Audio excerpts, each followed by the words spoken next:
Breathe. Okay, guys. I'm sorry I'm late. As people trickle in. Hey, look, Sessional! I was gonna text you. Um, I forgot to text. I did take photos. I've been so crazy busy today. Did you find any good Cyber Monday sales? I want to know. Curious minds want to know. I'm gonna walk over here. I need to get a bag, so I'm gonna make this go with me. See my wall of um the wall of bins. Um, but I need to get a bag for tomorrow. So let's find a bag. I'm about to text you. A bag is, I'm about to text you. A bag is bought. Oh, good. What did you buy? I need to know these things. Hey, Deacon bought them. I need a very particular bag to go to work tomorrow.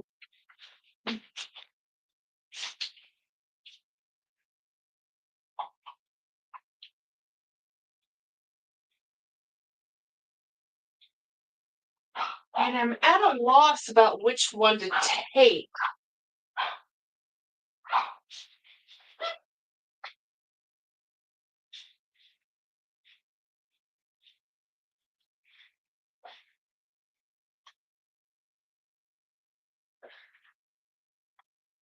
I think this one is going to be the one I take. I have to take some books tomorrow, and it's going to be pretty intense. This poor bag. This needs a conditioning. This is a S-Zone bag. I got this one pre-loved, and this one actually needs a conditioner on it, but the conditioner for, hey Marilla, oh, tell me, girl, Marilla, Marilla, ladies, did anybody buy any bags today?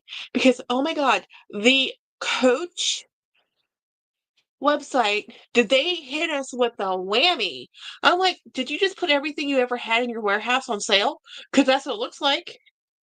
Um, so anyway, I'm gonna see if I can find the right conditioner for this.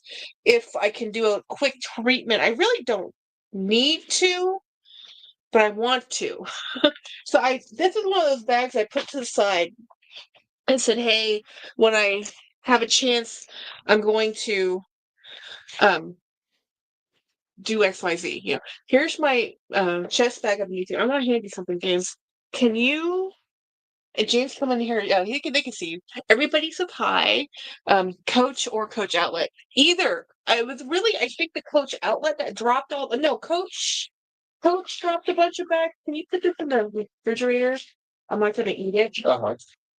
Till tomorrow. I'm not gonna eat anything tonight. I'm just gonna be like, yeah, how did the babies do? Good. Hi, baby. Hi, little baby. This is the little baby. Yeah. Hey. Hi. Hi, Wednesday. Can we pick her up? Hi, Wednesday. I'll hold that. You pick her up. Come here. Look at the Wednesday. We never get to see Wednesday. We always get to see Pugsley. Where's Pugsley? Being naughty? Eating food. Oh, eating food. So Mr. Wet Pugsley did something so mean this morning.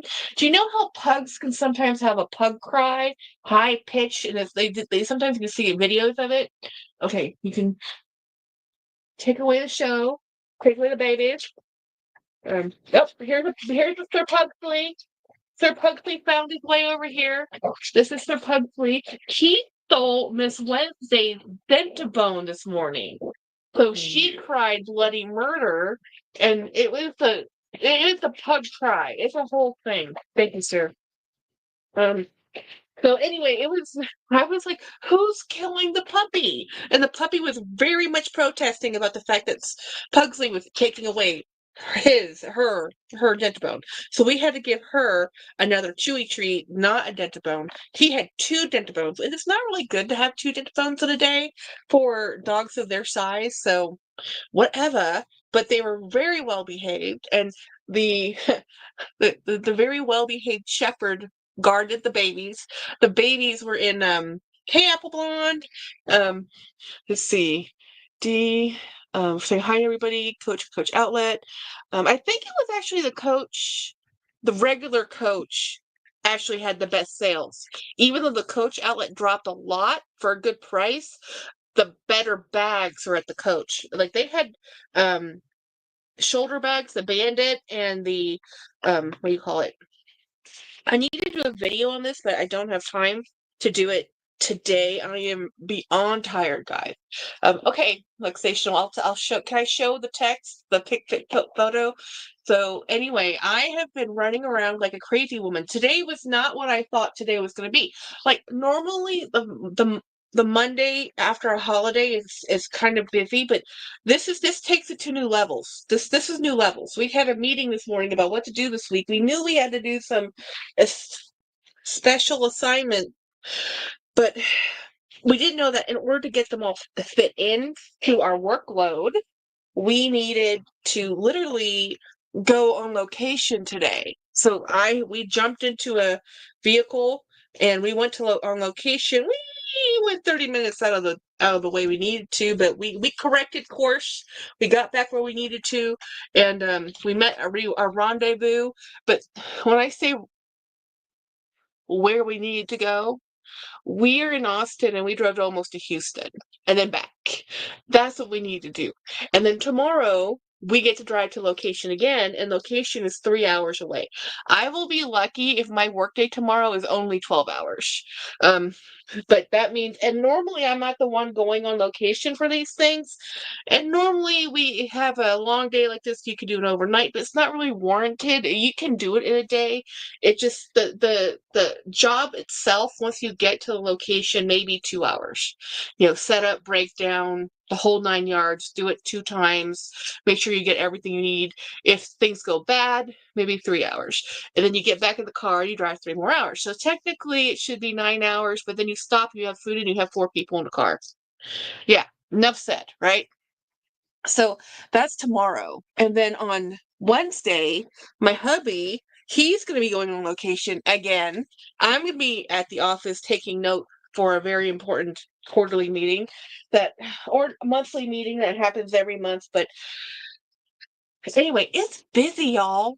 Like, I know that the week after a holiday week can be stressful, but this is like, we don't have enough time. And on Thursday, I have an eye doctor's visit.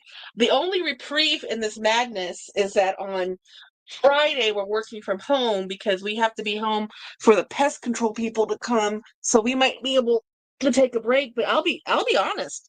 Between what today's hours and tomorrow's hours, I might be working 40 hours by Thursday. Okay. Ooh. Oh. Oh, wow. Luxational. Look, look at this. Oh my God. Look at this bag. Look. She got this beautiful. Hey, focus on the phone.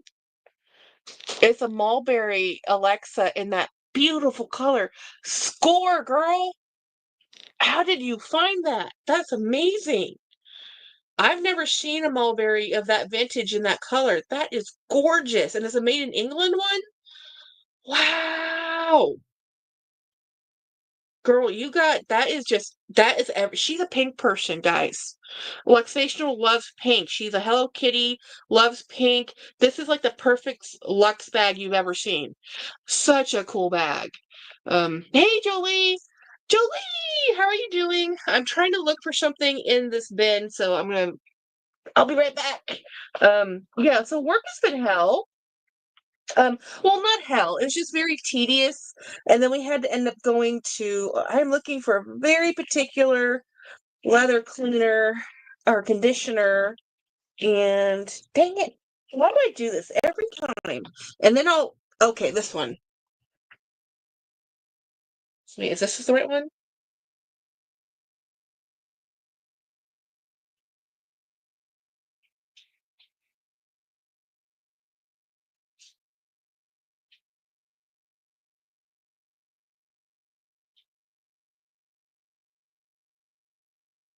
Hmm.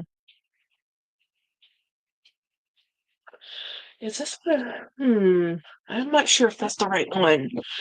That almost, oh my gosh, Luxational, that bag is the most perfect view bag I've ever seen in my life. No, so what did everybody else find at on the Cyber Monday? Because oh my gosh, the sales were better today than they were on Black Friday. They really were, especially with Coach and both of the Coach places. Where did I put that? Okay. We're just gonna try this, and if I destroy my bag, I destroy my bag. If you don't learn, you don't learn, right? I stumble on that. Just finished day 2 brainstorming for tomorrow. Woohoo! I haven't even watched day 1. It is day what? Day the second of Hey Monarch. It is the second. Um. Oh, the bloom. Yeah, the broom 36. The brooms are pretty cool. Um. The Okay. Just doing a quick rush on this. This is a bag I bought pre-loved. This bag has been seen better centuries, it feels like. I mean, there's distressed and there's flat out, what did you do to this bag? I think this bag is really very awesome. So I'm gonna see if I can you were a day one in day one. Yes, but I didn't get to watch it. I haven't watched it. I am so behind on anything. Um Oh, I want to show you guys the bag that you know who bought a bag today? Craig did. You know who hasn't bought a bag in I don't know how long? Craig. He hasn't bought a bag since his Balenciaga bag. I know this because he and I are besties. And he bought this bag. Now, let me explain to you. You're like, Jackie, that's just a jute bag or nylon. Actually, it looks like a linen woven bag, and it has leather straps. But do you see this RL logo? That RL logo is normally only used for the purple line. This bag, he scored it for a deal. He got it for like 35 bucks, y'all, with shipping. This bag, I swear, probably was like either some VIP gift or a $300 bag in their store. I mean, seriously, this bag is amazing. I was mildly jelly. But here's the thing. I have 500 bags. I don't need more. But that is such a useful bag. If it's constructed as well as I think it is, because it's Coach, not Coach, Ralph Lauren. How dare I say Coach? But interestingly enough, the material listed, because it did show the materials tag, it looks like a woven, but it says on here, let me see if I can get the whole materials list. Polypropylene, which is not a natural material, but I think that could just be a part of it because it looks,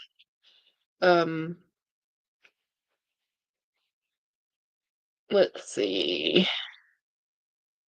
That's just saying it's from Ralph Lauren. What about this tag? Made in China.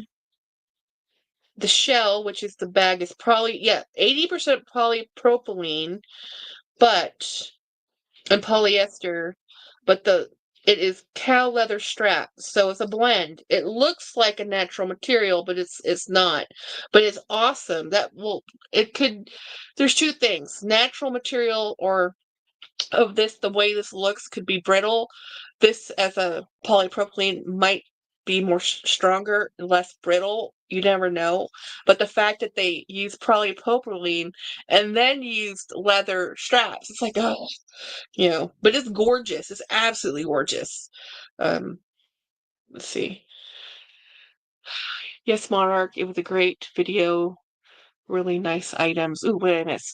I was watching Nancy's Hermes. Oh, I haven't watched her Hermes one. She says she started her journey. I haven't. I'm so behind, guys. I didn't even get to watch Dee Dee's video today, so I'm gonna see if I can put this. Yes, I love both the bracelets. Oh, she got bracelets. That's so cool. So this is a conditioner ideal for restoring distressed leather while removing deep scuff marks. Can be followed up with Bickmore Grand More for water and stain protection, so that leather should be clean, dry, and room temperature. If leather is heavily soiled, clean with saddle soap, let dry. So here's the thing: distressed leather, this type of leather, you can't really use saddle soap on.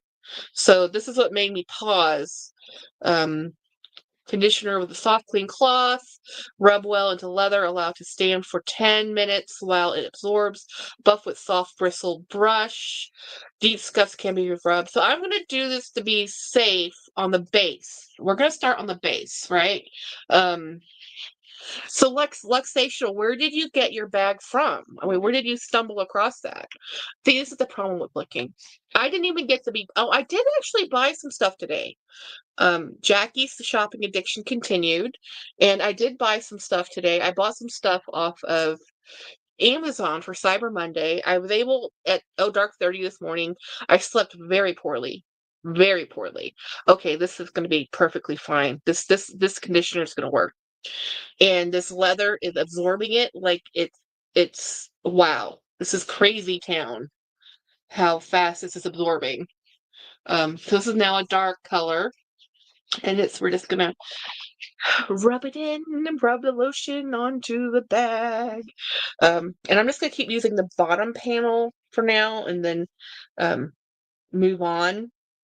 Because this I need to use the bag tomorrow that I can use that can the what I needed was something well, normally I have a couple red bags I would use, but I'm wearing a bright neon color tomorrow because I'll be on location with safety gear. So the bright red and the bright other colors don't quite go. So I need something, and who cares, right? Who cares? I'm going to be on location, but I apparently care.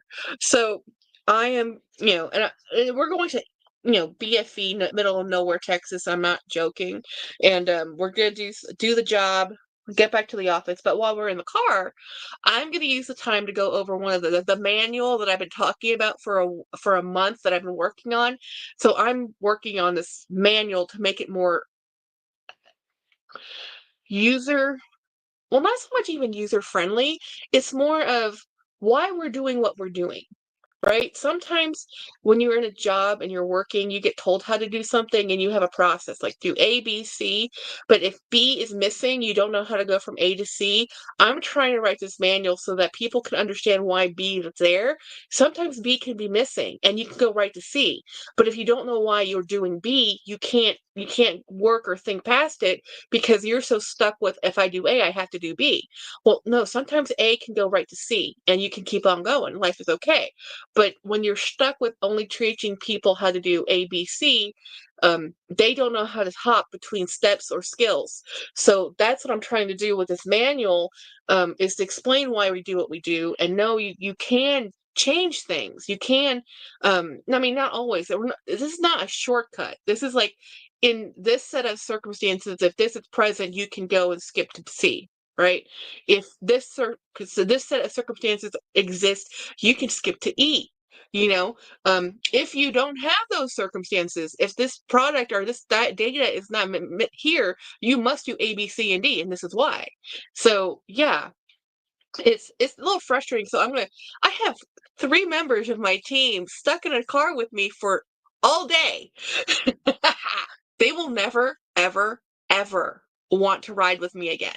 I don't care. While I'm there, and while they're there, we are going to be talking manuals. We're paid to sit in this car and drive all these miles to do this job on location. I am picking their brain and I am teaching them as I go because this is going to be a training session. Because I'm going to have to not only do a training session, probably do a presentation on this. So they're going to, and we all have like 20 years of experience, guys. We all do. So it isn't me teaching the people in the car with me. It's me teaching the other people who, in our 20 some odd years of experience, may have not done this job function. They have done other parts of the job, but not this part of the job. So that's what I've been doing for like 2 weeks, actually a month. And that other job I've been working on. And why am I drinking a Gatorade? I did not drink enough today. I had half a cup of coffee, one 12-ounce can of Diet Coke, and half of a 20-ounce Coke all day. That was it. Because we were busy on location driving and I was talking and it's like, I'm always fussing at James. Hey, when you're on location, drink more. Make sure you stop. Make sure you drink. I'm always texting him to drink because dehydration is what put him in the ER, a month ago. So it's like, we don't need to repeat this. We do not. I mean, he had it, and then he had some type of illness. He had a virus too, but he wasn't drinking enough. Because when James is on location, he's not drinking. And that includes driving the car. You're in the car, going to where you need to go. Texas is hot as heck. Heat stroke is a thing. Hydrate, hydrate, hydrate. But you also know one of the things about being on location, facilities are not exactly present, so that's one of those things. And sometimes I don't know if your family or you or your family was like this, but do you ever have that family member that we're not stopping for nothing? Yeah, and then you take a road trip and like, hey, can we stop? No. Hey, can we? No. That sometimes it's like there's the couple of the guys we work with are kind of like this. I don't need to stop. Okay, that's great that you don't need to stop. I need to stop. I need to stand up. My hips hurt. I need to walk 5 steps. I need to use the restroom and I need to get a drink. You know, and who knows when the next opportunity is going to come. Thank God for internets and Google Maps now. We can actually map to gas stations and facilities because before it was like you just had to know it was there. Just had to know it was there. Like, really? Really? You know. So anyway, how was everybody else's Cyber Monday? Anybody else buy something other than luxational? I know Morella has her eye on some bags that's not on sale yet. I saw some bags on Dooney, not Dooney, from Dooney on Dillard's that I had never seen before. Because you know how Dooney does a lot of exclusives? Well, apparently they had, this is how the bottom's looking. I did a second application. We're going to work on doing another application. And then I'm going to load up this. Once I get this completely moisturized, I'll just let it dry overnight, and I'm going to load it up now, though, so that tomorrow, because we have to leave. I have to leave and be at the office by 6 a.m., and we're house-sitting dogs, too. So the dogs did really well, but that also means that when we come home, we have to give them some time. Thank goodness James is the best pug parent ever. So he makes sure, and we have a shepherd with us. The shepherd wants some attention, too. So the shepherd has to be, wants to have the ball thrown. The pugs want attention also, and they want food. So all this stuff happens. Livestock must be tended to. They're very awesome dogs. Okay. Let me know, did the chat freeze or did we just stop on Jolie's or Luxational's last text? Because, okay, it's still moving. Okay, good. I've had issues with my interwebs also. All the things have happened. My phone is acting weird. I don't know what's happening. It is the second day of December, and I feel like I have, like, I'm behind. I'm behind everything at this point. I feel like, okay, I know we just had Thanksgiving, but why do I feel like I don't have enough time to prepare for Christmas? It is December 2nd. I have to get some stuff mailed out this weekend. It's just like, whoa. Tell me I'm not the only one. I think that bag is, you think that, oh yeah, yes, Luxational. Yeah, I think that bag's authentic. The mulberry you showed me, that is very similar to the one I have. Yeah, it's just older. It's like 10 years old. It isn't new. You know, no Lux. I think that bag is awesome. Um, it's hard to gauge that one because that one is mine is made in Turkey, yours is made in England, but I have another one that's made in England. So that Mulberry, that company was they had a buyout. So the new ones aren't, it's not a British company anymore, but the ones you bought was a British company. So it does, while the new current Alexas and the current thing look differently because they bought the styles, but they don't have the same type of leather, not made in the same factories. They look completely different. So you can't really compare the vintage versus the new stuff on the website. You will just get yourself confused. Winnie! It's because Thanksgiving was late this November. Oh, it must be. I'm waiting because I feel like I am so behind. I feel so behind. I want prayers for. Oh, how's Lily doing? Oh, we will send prayers, girl. Jackie, Lily's dad is very sick. Oh no! You just had a car accident and then. let's pray for him. But, kids need their dads. And actually, guys, my mother-in-law is still in the ICU. My husband was able to call the hospital today. We were not able to go today because basically we have been running since go. But she's been in we were able to talk to the attending nurse, and his sister-in-law is gonna be able to go visit tomorrow because we're going to be on location for as I said, I'll be happy if it's only a 12-hour day. So anyhow, this actually is fantastic. I am very impressed with this cleaner. This isn't a conditioner for distressed leather. Very impressed. Very look at this one, Winnie. If you have any, I know this is not people's jam, distressed leather, but I do. And it's very hard to condition it because it's a different type of finish. Despite my feelings towards Eric, he adores. Oh yeah, I mean that's her dad. We have to. Let's hope he gets better, guys. I mean, honestly, I hope my mother-in-law. I mean, y'all know how I feel about my mother-in-law. I still want her to get well. She's my husband's mother. Regardless of how I feel about any of this, that's mom. And like with Lily, that's dad. She doesn't know any better. That's just her dad.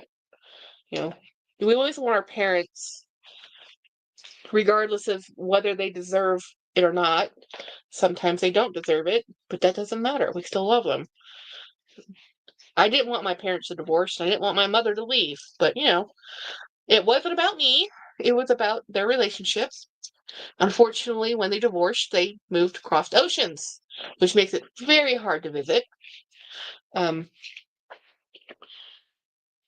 Despite okay, Marilla Monarch, thank you. I thought it was really thoughtful and sweet of her. I haven't finished your video, Winnie. I don't even know what you got from her. I mean, I didn't get to watch Nancy's video either. I am so behind.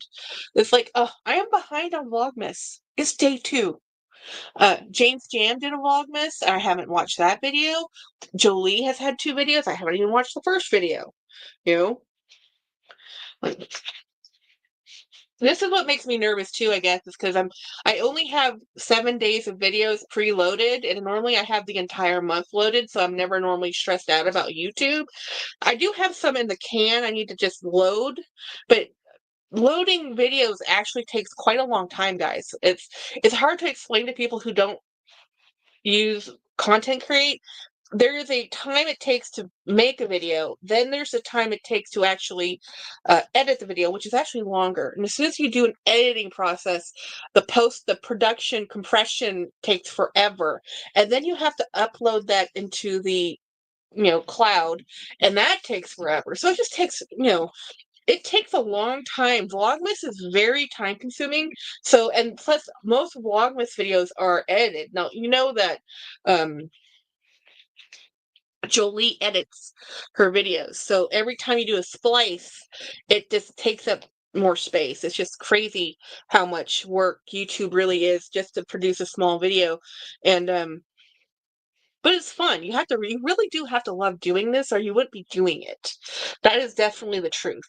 It is something that is for funsies. And sometimes you're tired. Sometimes you don't want to do it. So dinner done, eating now, just got done. What should I do? Okay, so Julie needs ideas for her Vlogmas video for day 3. I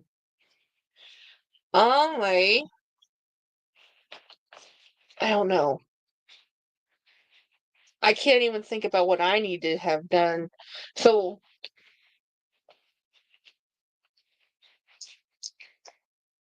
I can't imagine I only post pictures and that's a lot of work. Yes, yes. Posting pictures can too. Yeah. Jackie, is it hard to keep up when everyone's putting out videos every day? Oh yeah. Yeah, I love Vlogmas. I'm actually upset that Autumn didn't do hers this year. I love Autumn's Vlogmas because I love seeing her pets, and that's the one time she really shows her pets. And she does she'll they do a snack when she does Vlogmas. Like, I don't care if you don't do 24 days of Vlogmas. Honestly, I'm okay with 12 days of Christmas or whatever you want to do. But I just wanted to see her pets more. And I was like, no, I look forward to seeing Baron and Roxy. And I can't see Baron and Roxy because her videos don't really include her pets. And I really love her vlogs actually include her pets. And I really wanted to see that this year. So anyway, miss watching. Yeah, I'm totally gonna miss. Yeah, no Winnie. Hi. Wait, what do you mean no Winnie? Flipping. Oh, wing it. Winging it is fun. I don't know. I think you should do what I would do because it's December 3rd and we're just starting the holiday season, starting to plan, do a how to survive video. Um because we don't have that much time between now and Christmas, to be honest. How are you? I mean, here's the one thing this is what I stress over. I have to get my stuff in the mail this week, like this Saturday, to make sure I can get it to wherever it needs to go without having to pay overnight delivery, and I have to wrap it. That's stressful. That's what I find stressful. If I don't get what I have already wrapped and sent, I will have to resort to Amazon. I don't like having to pay Amazon to wrap things. It's expensive. And I don't like having Amazon's little gift notes because they put them in an envelope and half the time the people you give them to can't remember, don't know they're in the envelope. You know? Yeah. Yeah. Okay. 12 days of Christmas is fine because when you have everybody doing content 24 days, it's exhausting. And what happens to the content creator, they get burned out. Now I'm used to doing a video every day because I normally I do short videos. I'm not doing 20-minute videos. I'm not doing, even my longer chatty videos are less than 20 minutes most of the time. And the other thing is, I am. I don't edit. And I do everything off the fly. If I say something wrong, I just say I said something wrong. I don't care if it's perfect. Perfection is for somebody else. That perfection is for Barbie. I'm not Barbie. I'm Barbie's cousin. You know, or I'm what her friend Skipper. We're not. I was Skipper. I'm not Barbie. I'm shorter. I'm not as attractive, but I'm the fun friend. Okay, I'm the fun friend. Well, if you consider going to the library fun. It was so funny. I was watching Super Dacob. Um, yeah, 15 is cut down from 30. Yikes. Um, the I was watching Super Dacob and he was talking about I lost my train of thought. It'll come back to me. This is how scattered I am. We went the wrong way today. And it was so funny because I've driven that road 1,000 times. I mean, 1,000 times. It wasn't until I saw one water tower, I'm like, oh, crud. We went too far. Um, and it's like, because we were talking and I had people on the phone. Um, Okay, when he says Vlogmas the ugly truth, it tanks the channel for months after. The algorithm does not shine on you. Yes, yes, it actually doesn't. And I've kind of tanked my own algorithm because I've trained the algorithm that I do a daily thing and then I do a couple lives. So what's happened in the last few weeks and several months is I've done daily videos and too many lives. So I'm pushing out too much content, so it's not really promoting it because it's a little not too cool. So if you're not used to already putting out, there's a reason why most YouTubers only put out content 3 days a week or 2 days a week. It's so that they can keep up the momentum and stability and you don't exhaust your audience. Like I understand that with all the lives I do and the videos, it is not realistic for everybody to watch everything. It is just not. I don't expect people to. The videos are there really just to have fun and for people to find my channel, and the lives are really for me. The lives are for me to have fun and talking to you guys, interact with my audience, which you, because you guys are my friends, and this is what I wanted in YouTube, with friends. So I know for me, I would stop doing videos and just go, there's some channels that just do lives, but I like doing both. So I'm going to try and keep doing both because the videos reach a different audience, and sometimes I have a lot of cross audience with a lot of same people. We watch all the same people, and a lot of the creators come and hang out here. It's why you see large channels no longer doing. Oh yeah, totally. Um, when you said this before, and I was shocked. I thought it would be great because they were more exposure. No, it's actually, it almost like chokes up the works when it comes to the algorithm. Algorithm likes expectations, and when you've already trained it to say, hey, we only have content, that's why I push all my content, and most people do at the very same time, every week. It's kind of like it's an AI expectation for what movies and actual network stations used to do when they actually had to plan their content. So they could say they can expect, okay, from this type of channel, from this sector, we're going to get this much stuff pushed out this time. And, it's all, that's all it is. Um, I like the lives too. Yeah, yeah. I mean, a lot of people watch both. I'm not going to say they don't, but the lives are my favorite thing to do because I just love talking to everybody. And so when you're doing a video, you're talking to people, but differently, right? You're explaining something, you're teaching something, you're showing something. It's show and tell. It's literally show and tell from kindergarten. Or you're talking about a topic, and you're asking questions, and they're open-ended questions because there's nobody to close the question. There's no one to answer the question because it's a video, right? It's a standalone video. Where in the lives, I could sit here and say, hey, what did you think of Jesse's video? And those who have watched can say something because they're like, oh, yeah, I watched that video. By the way, I did watch Jesse's video. She was talking about the Murakami drop, and she was showing photos and pictures from the Australian website. And I was like, that's really expensive. I don't know why it is the ones, everything that the hard-sided Murakami piece that's like a box or a trunk bag is like 10 grand. Whereas if it's just the soft speedy, it's like 3 or 4 grand. As soon as you put a hard side on it, oh, that's $10,000. I'm like, what? Um, let's see. The newest thing to help your channel is asking for a single emoji in the comments that shows interaction. That's the current trend.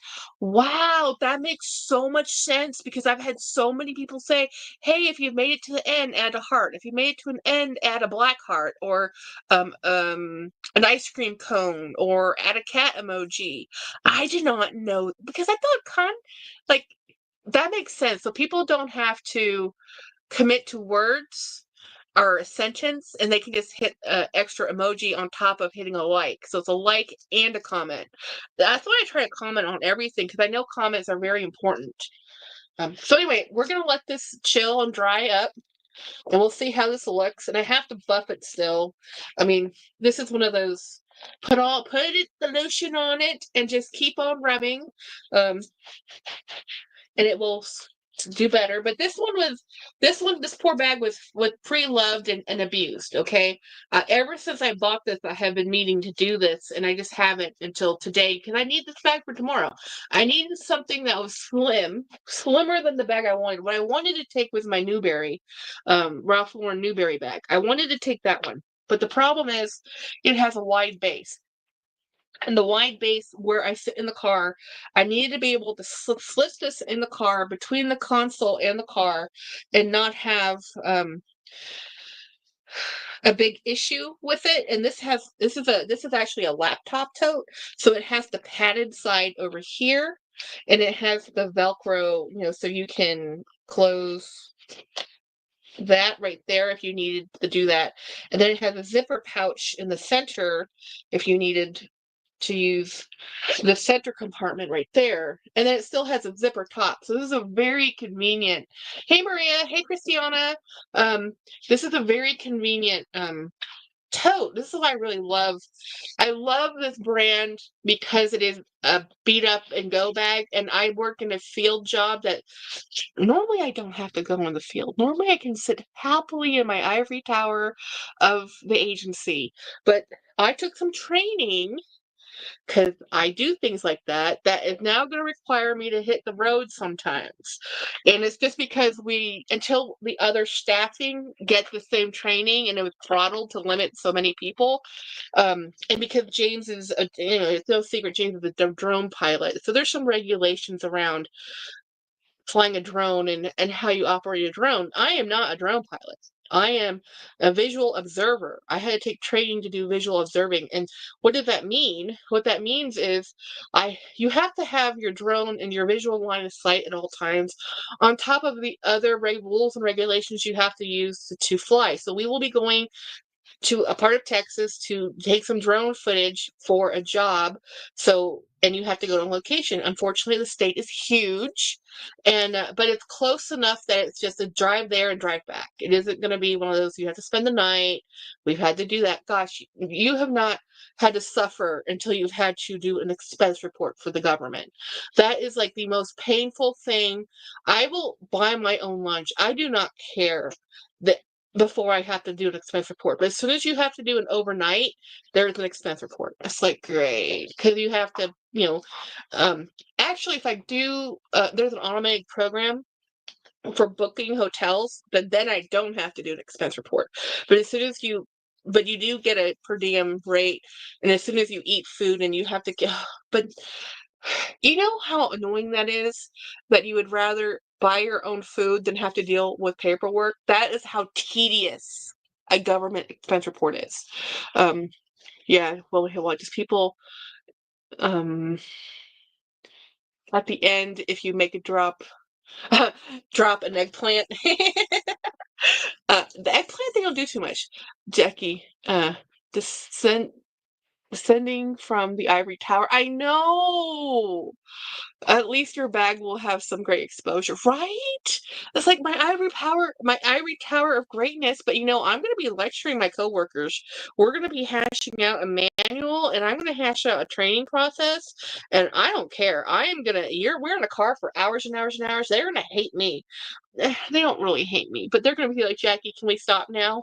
You know, but thing is, we're all trying to get a certain certification in April, and the sad part is one of the guys who's going to do it with us, I wanted him to come, but he got side, I think the other guy got it, so he's not going to be coming with us, which is sad because we all want to get the certification, and a lot of what I'm talking about is going to be on the test.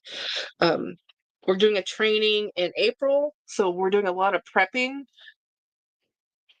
Well-behaved, yeah. Expense reports are painful. Oh, it's awful. It's worse. It's horrible. We've actually had expense reports that 3 different dudes did the exact wording, how everything's exactly the same, and 3 of them will get kicked back and 1 of them will get through, and we don't know why. They're like, what? What? I wish I'd known YouTube secret sauce. Oh my gosh, right? I think it's like this. It is, and I think they do it a secret on purpose, Yeah, all I can tell you what I know about YouTube is regular content uploading is vital. So here's the manual I'm working on. Let me dump it in here. I need to get another tablet of paper. Here's one of the books I'm using for my references. See, lovely college moment. This is The Elements of Photogrammetry. This book is so expensive to buy now because there's not very many people writing books on this. And yeah, use a digital copy of something. Try to get that with references. This is my charging brick, which I'm just going to throw in here. And I grabbed some snacks from my office because that's one of the things we don't get to eat very much. So I grabbed some Rice Krispie snacks to throw in my bag because sometimes when you're in the middle of nowhere on location, you never leave the middle of nowhere, even if you go to a gas station. Do you know how sad gas station food is? Oh, I understand how truckers live on what's it called? Beef jerky, because that's one of the better things, and it's so high in sodium, but at least it's protein.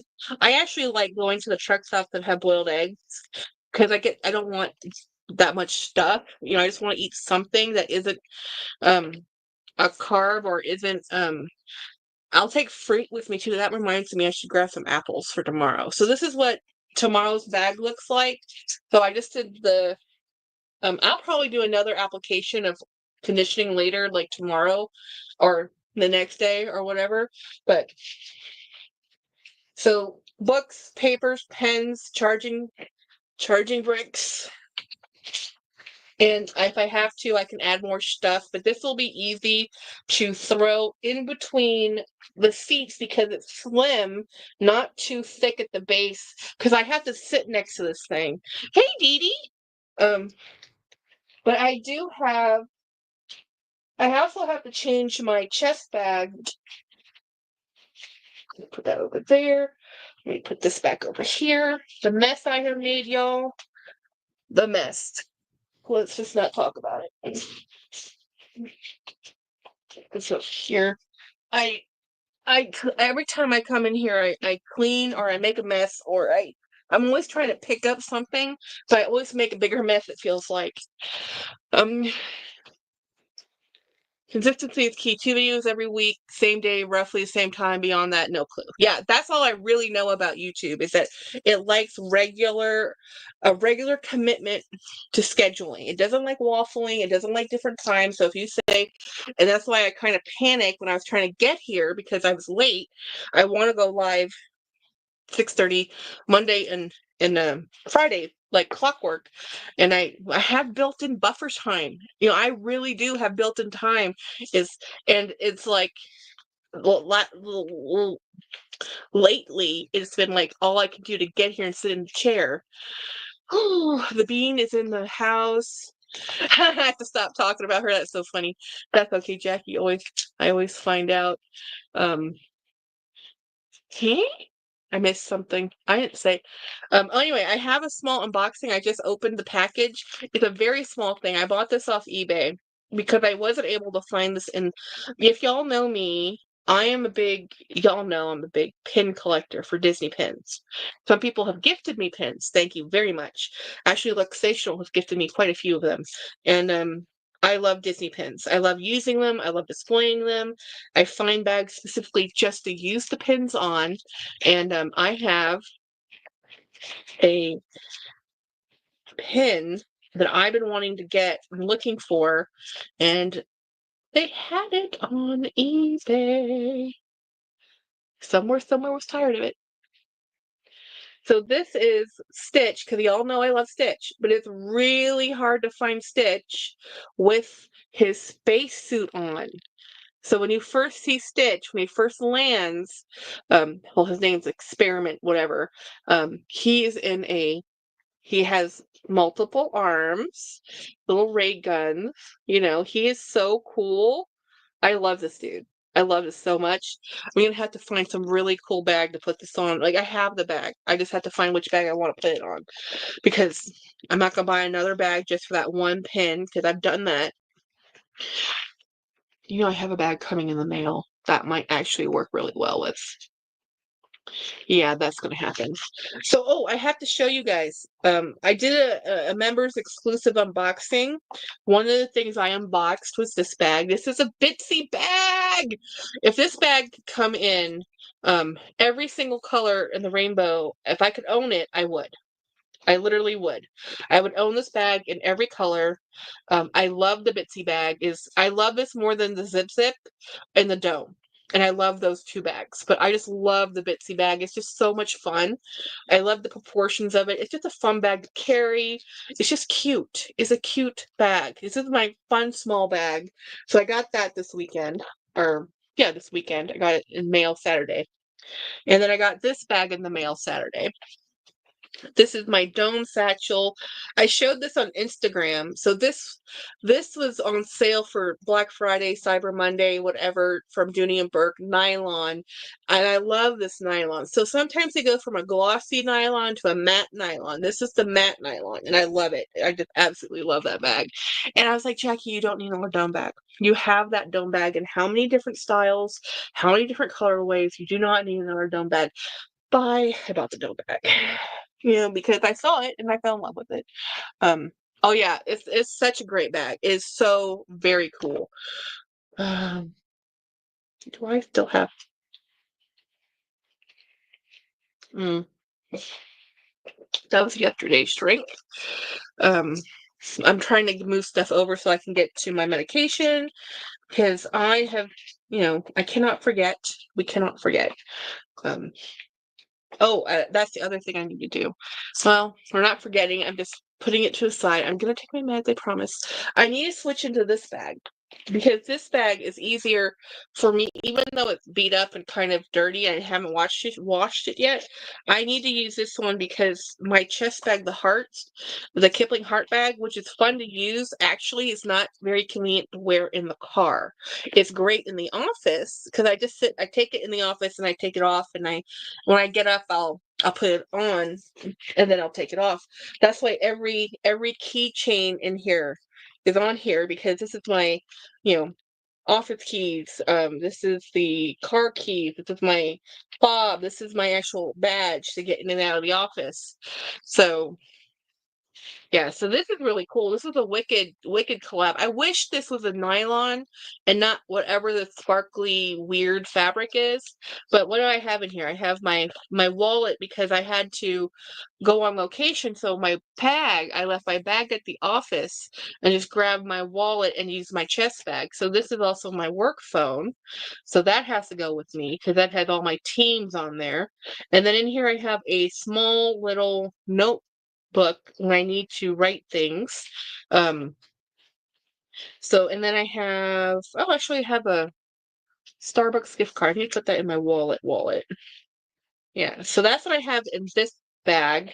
So we're gonna change this out and move it into there and take this stuff off because I need to be able to sit in the car, get in and out without this being in the way. So I'm actually not going to use a handbag at all tomorrow. Tomorrow is just going to be this one nylon chest bag, so I can run in and out of the truck when we need to, and not be worried about grabbing a handbag. You can't really, when you're wearing full safety gear, there's no space for a handbag. There just isn't. So there's about 1,000 pockets, but this is a safety shirt. The pockets, and this is why men carry a wallet in their back pocket, because there's no place in safety gear for, wearing, carrying a lot of stuff. So I have to condense everything to just one chest bag, right? So my wallet is now in here. Wallet's in here. So now I need to hook all my stuff on here so I can just go to the office because I still have to badge in. I'm not going to take all of my wonderful gadgets because there's just too many. So we're going to pare this down. And I think this white nylon satchel, believe it or not, has been my best chest bag. And I've spent so much money on chest bags just to be able to go run in and out of the office with just a,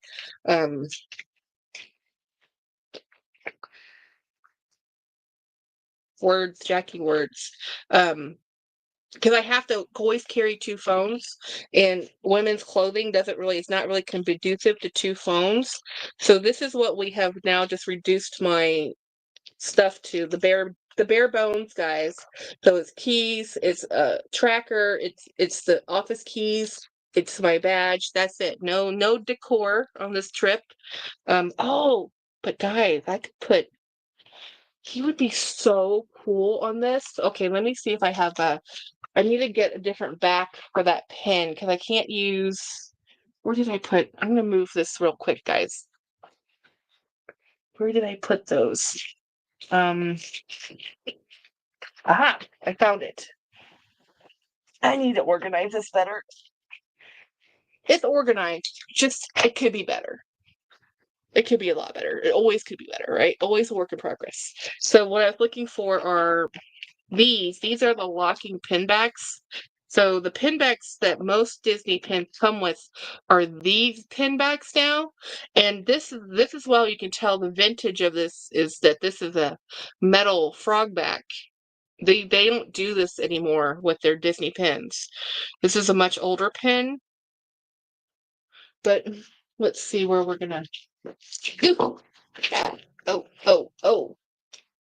It's not a Jackie Live if I don't drop things. You said your badge. Okay, I was thinking another words.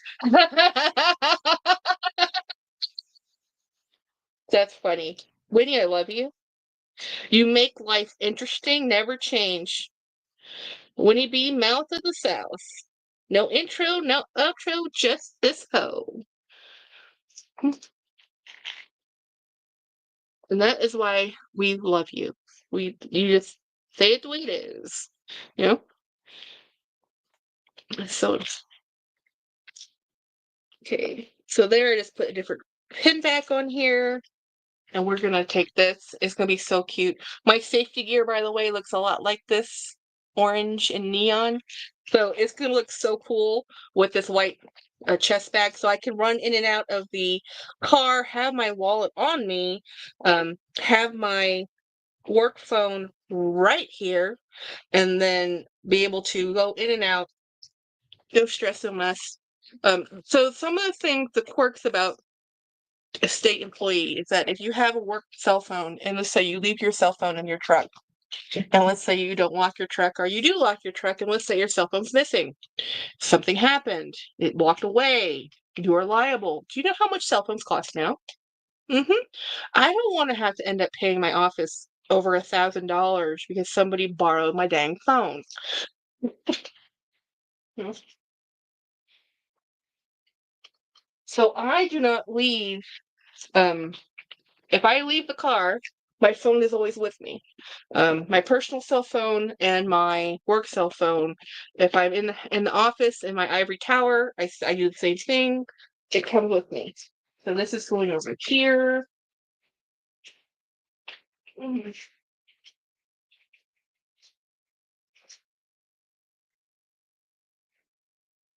So when I tell you this is unplanned, this whole trip, um, I just snapped a pic of you and edited it.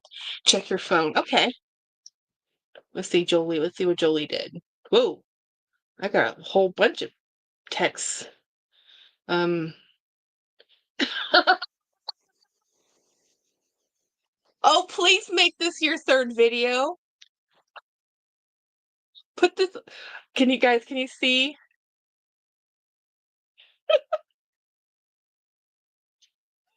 Talk about organization tomorrow and use this as a pic of how to clean your desk area as a safety hazard.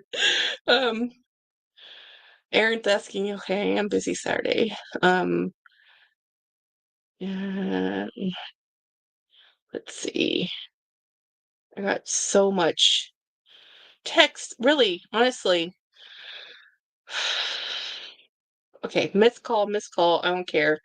We're gonna go with it. Life is fine. So I was gonna do something medication. I have to take my medication, guys. And I'm supposed to drink this whole thing before I go to bed, and I've only managed this much. So let's drink some more. Um, you said you were yeah, I know, I know, I know.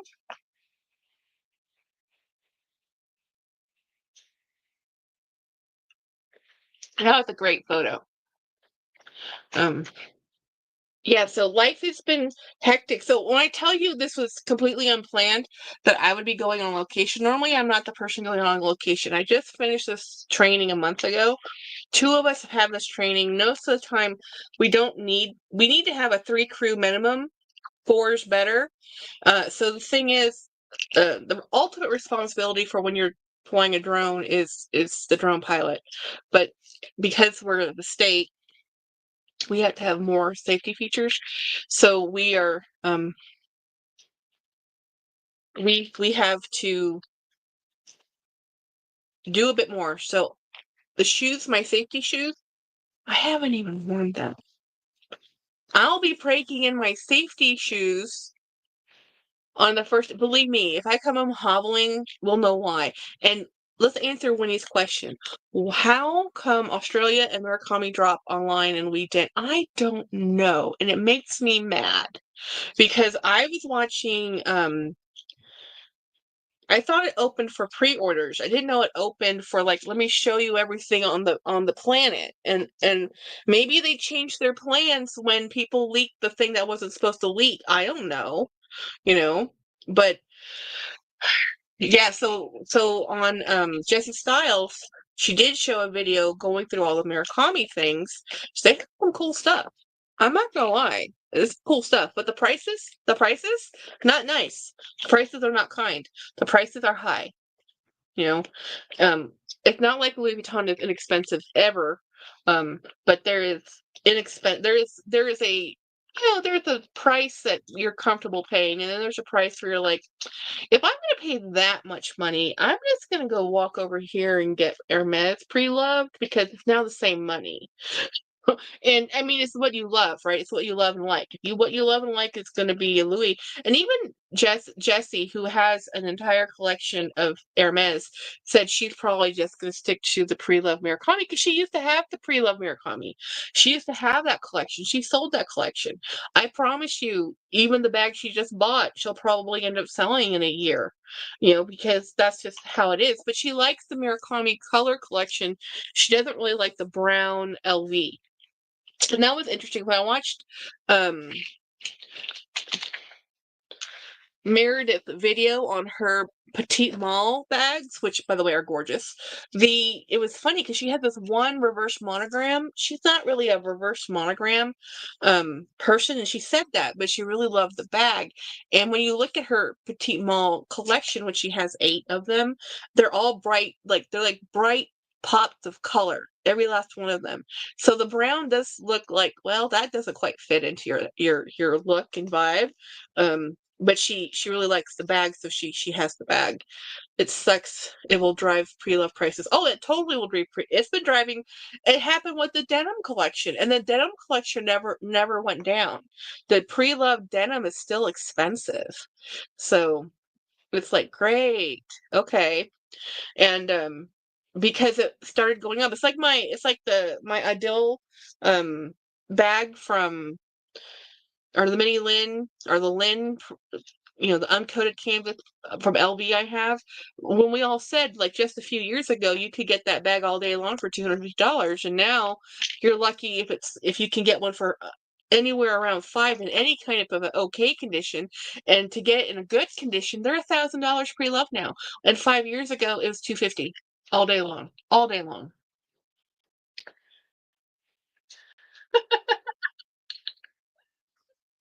So anyway, I wanted to buy yeah, the denim LV bag and for cheap it wasn't. Yeah, no, it's not cheap. Who bought one? Did you know James Jam just did a vlog sale? Great stuff in her vlog. Gorgeous bags. Things I didn't think she would sell. Um, but I was like, oh, she has some pretty bags in there. But a lot of vlog sales are happening. It's not just December and you want to buy gifts for people. I think it's just people are like, if we're all bag people and we know people will be gifting us bags and we're going to be buying bags, we need to make some space. Like, space must happen. We need some space. But the best time to buy bags is January because people are unloading their closets.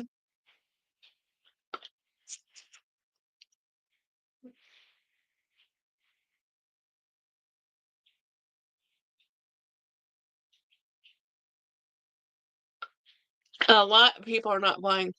Yeah, it's not happening. Um, Nikki had some success in her vlog. Dawn Loves Contoured and it didn't sell. Mine didn't sell. Ed sold some, but he has his own Facebook group too. So he has a Facebook group and a vlog. So he has 2 avenues of sales. And it's not like I think one of the bags that sold that I was looking at that Nikki had was like a Fendi for $800. And it's not like I don't think that $800 isn't a fabulous great price. I don't have $800. I mean, it doesn't matter how good the price is compared to the value and how much it costs. I don't have the $800. It's like I can't buy you to make good sales right now. Oh my gosh, Dee Dee, the sales right now in the stores, like the bags I'm seeing for sale on Cyber Monday and Black Friday are at prices that are normally pre-loved prices. That's how much of a deep discount these resellers or the sellers, the merchants are like, we must sell our inventory and we are going to get rid of it. Because you know what happens at the end of the year if your stock doesn't sell, they have to pay inventory. They have to pay money on that for having that inventory. There's stuff you have to happen on the end of the business. So anyway, they don't want to be stuck with that inventory. That's just more merchant. That's why there's always sales, by the way, because they invest it to buy it, preload it, put it in their stores, and what sells is what's new. It's not let it sit on the shelf for 2 years and hopefully it sells. That does not make the business money. That's 2 years of investment sitting there.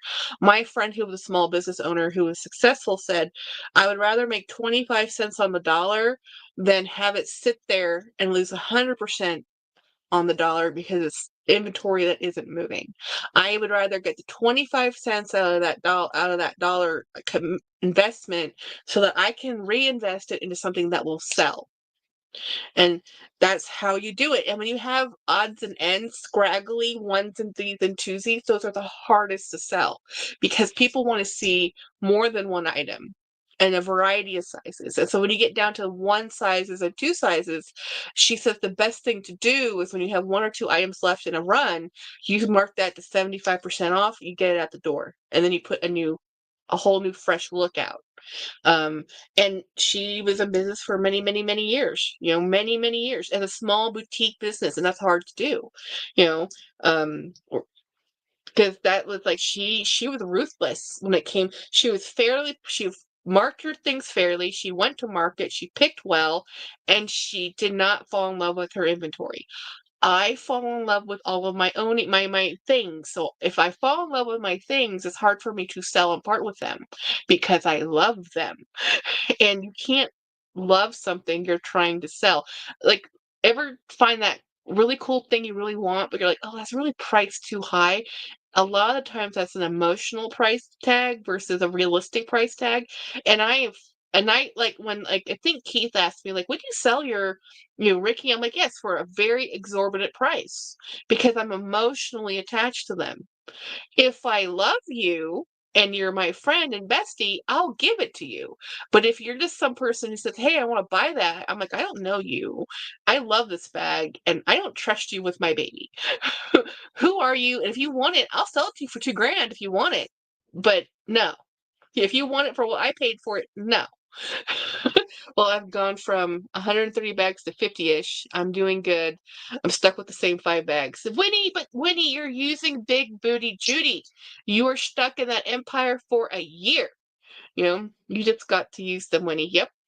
Keith, yeah, sell it for at least the cost if it would cost you to replace it easily. Yep. Yeah. Yeah. So, I mean, it's like, and if it's something you can't find again, you just have to, like, it's like, no, it's not for sale. I don't care how much money it is. Um, Guys, I am the person sitting in the room with 500 handbags. This room has 500 handbags. Don't do as I do. Enjoy my content, enjoy me, have a great time living vicariously through my collection and hoarding, but I love bags, you know. I'm just not saying it's probably not the healthiest outlet, but I collected books, I collected jewelry, I collected bags, and bags have been by far the most enjoyable. Um, Nothing like Big Judy. Yeah, hey Keith.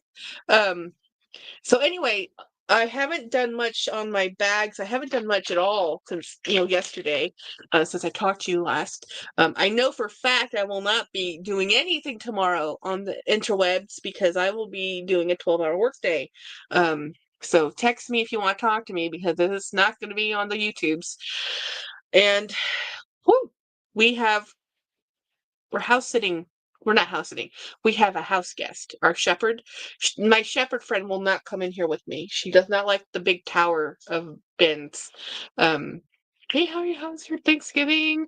Can I ask you, Keith? Can I ask you a question? Keith, Winnie. I know you guys are like besties. You should just text each other. It was good. I hope yours was good. Yeah, Keith, how was your Thanksgiving? Yeah. What do you do for Thanksgiving? How was everybody else's Thanksgiving? I didn't even talk about that. You know, must take off my shoes. My feet are screaming at me, and tomorrow I'm gonna have to wear. If I had known I was gonna have to wear my work boots tomorrow, I would not have worn the shoes I wore today because it caused a little bit of friction. Well, hello, hello, my angel. I have an. Oh, is there a James? Nope. I have an angel next to me. Her name is Wednesday.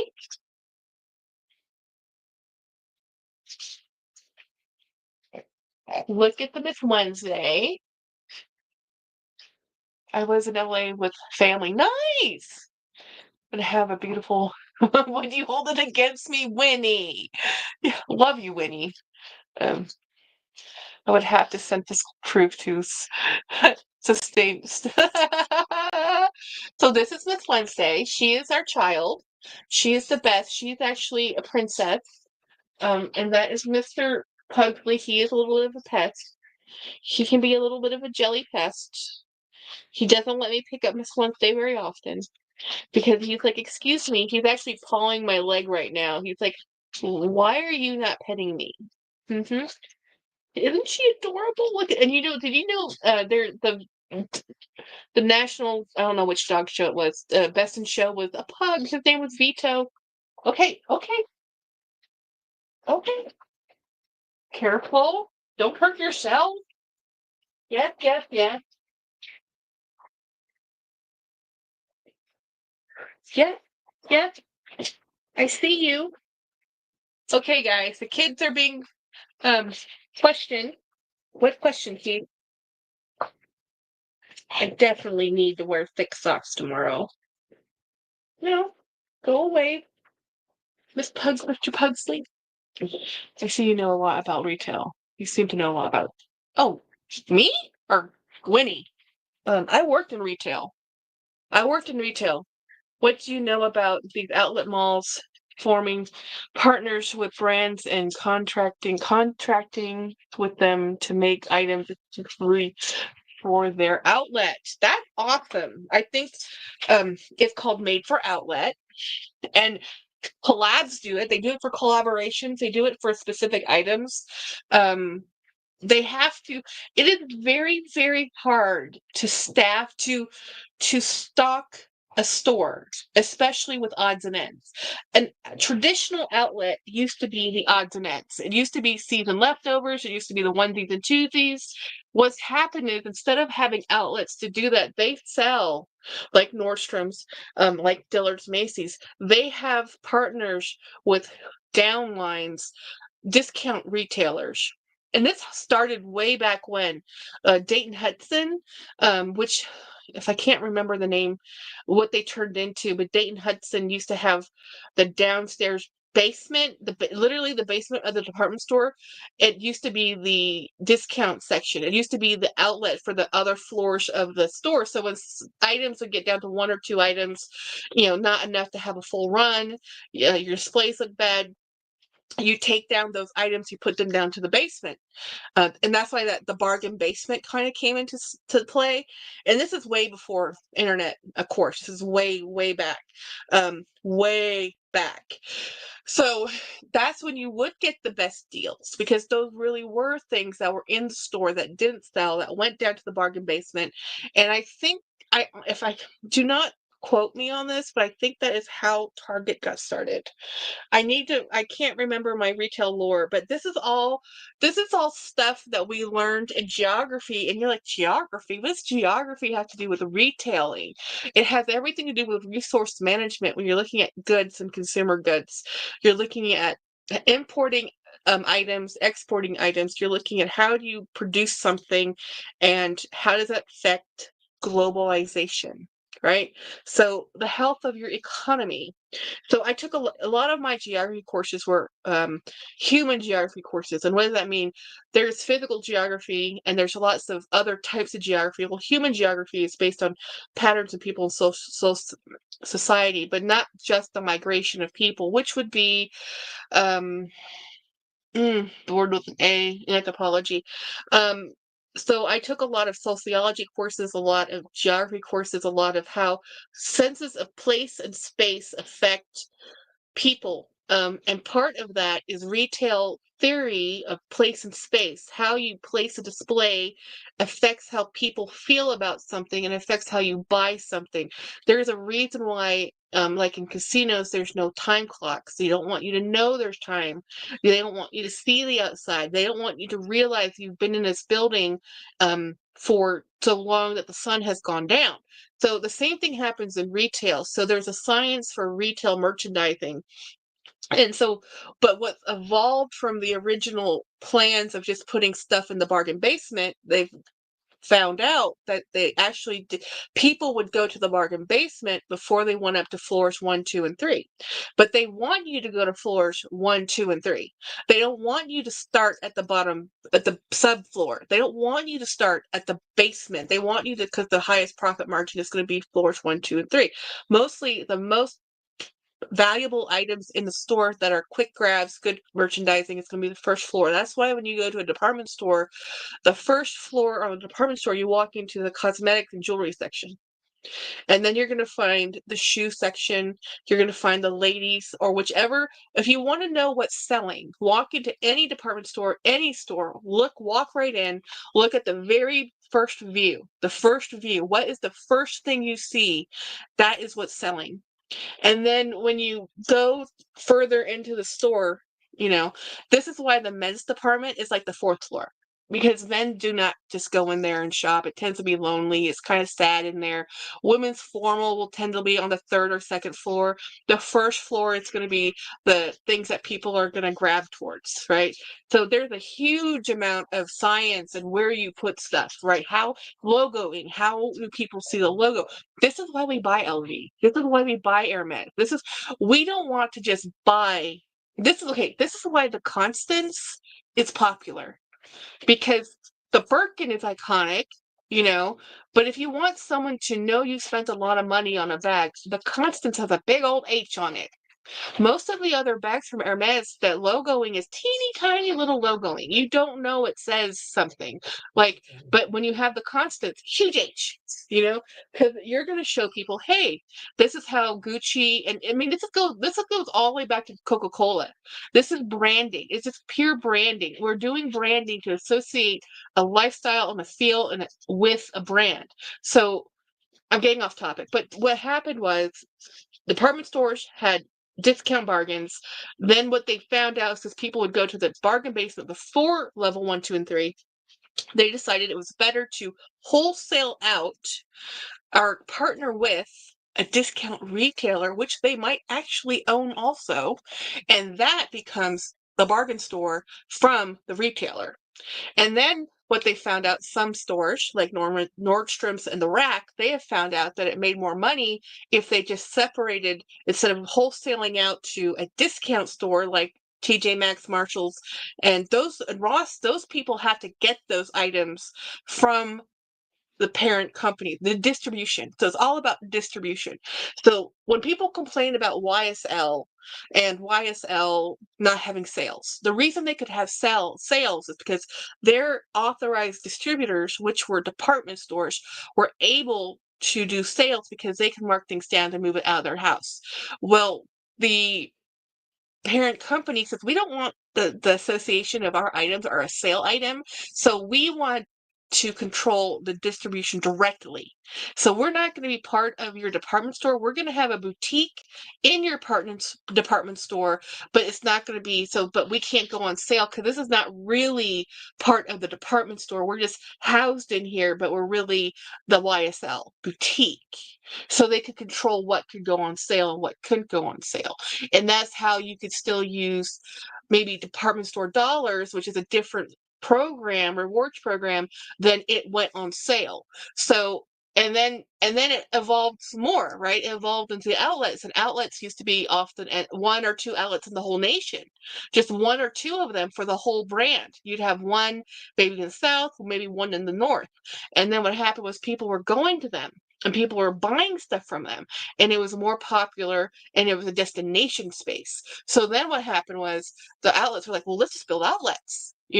Let's just have a thing that says an outlet, and then let's put some of our outlet items, because now we're stocking 10 stores instead of just 2 stores per nation that are off odds and ends. And the only way you can get odds and ends is if you overbuy and undersell, which is never what a retailer wants to do. So what happens is then they start making, but an empty store sells nothing.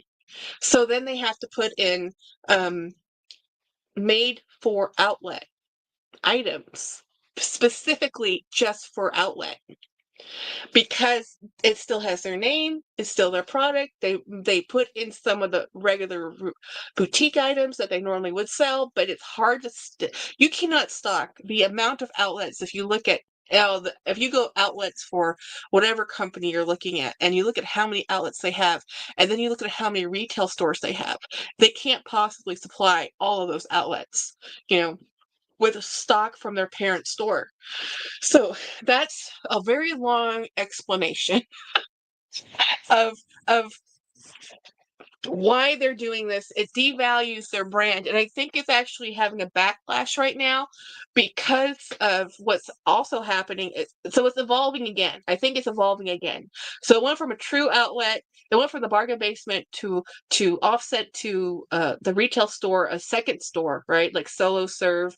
Some of these stores are no longer there anymore. These are all those type of stores, right?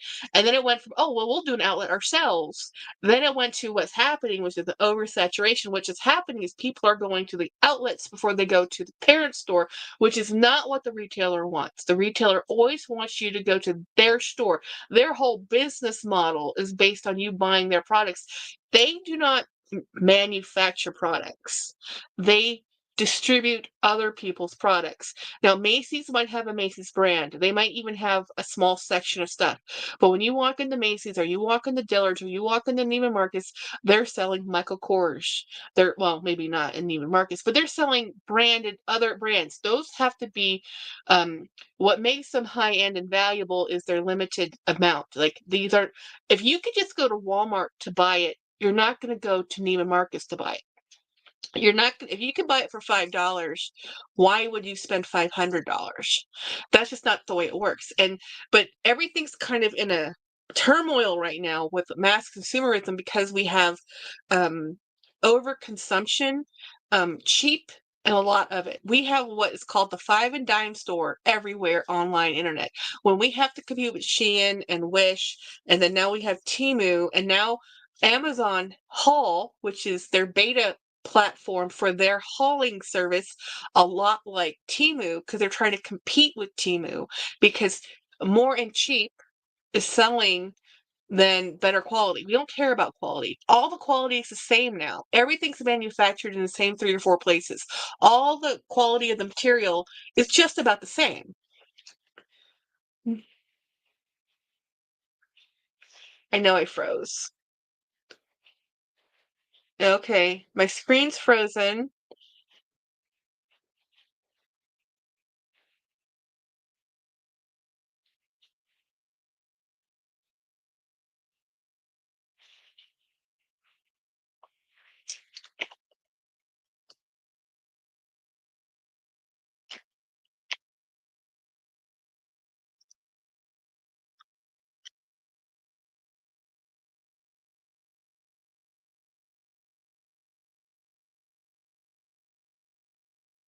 There we are. Am I back? Okay.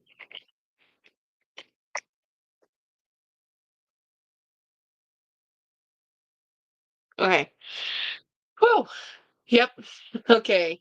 Um, let me see. Let me catch up on the, I guess, unless, okay, let me look back real quick at what I missed the chats when I was doing my monologue.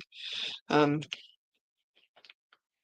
but you can't charge them your Dillard's. Oh, Dillard's cards. Yeah. Oh, and that brand are sort of backed up. It's not the great time to sell, but really good for buyers.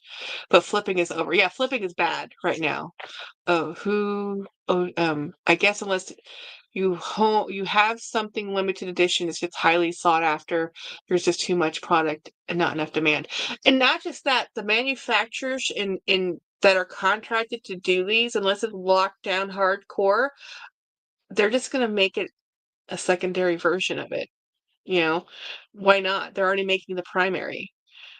Jolie, the condition is really messed up on those, but people who don't have access to luxury, like where I live, might be suckered in. Yeah, the balance is over. Yeah, there's no balance. When he says, there's something going when the client, when your client advisor is actually texting you. Exactly. Okay, so frozen over. Let's go back to comments. Kicked you off. Yeah, kicked me off of my TED's talk. Right? It says, Jackie, stop talking. Linda P, hey. What's the big? fly. Yeah.